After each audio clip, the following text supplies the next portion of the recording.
those guys are blissful. They're happy. They might be broke. They might be queer. They maybe not. Who knows? But they're experiencing bliss in the apparent chaos that you and I are noticing. So our models have become so fashioned by the marketplace. Our ways to operate have become so limited that anybody outside that doesn't fit inside that limited framework is automatically deemed to be living in a chaotic environment. That doesn't mean that India doesn't have chaos. Of course it does. But the thresholds of chaos, what's an ideal environment for an Indian is thriving in the gray. They thrive in the gray, moving parts.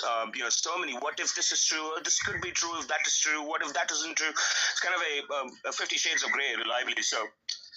It's something that they understand very well, and they excel at this. That's one of the reasons, in my conception, why they've done well in technology.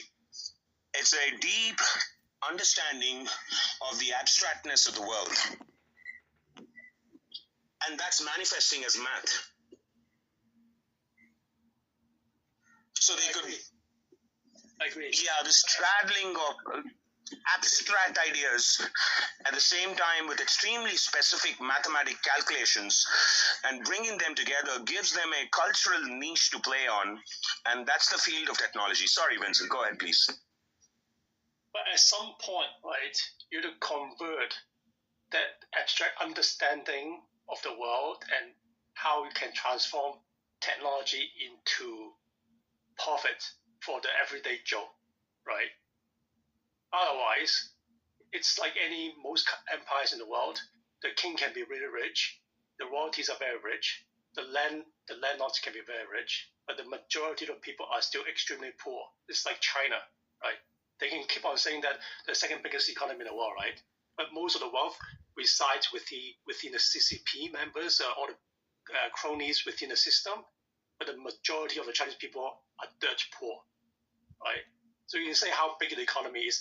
If the everyday Joe cannot get a piece of that pie, they can enjoy some decent life, that's not a good empire. That is so true.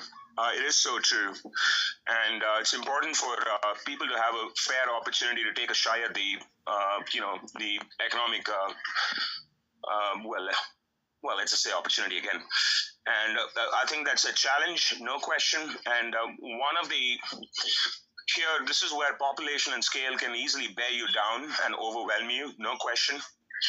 And that's one of the reasons why you will see the Indian system time and again invest in its people above everything else. You could look at the broken roads and then ask yourselves the question, are the people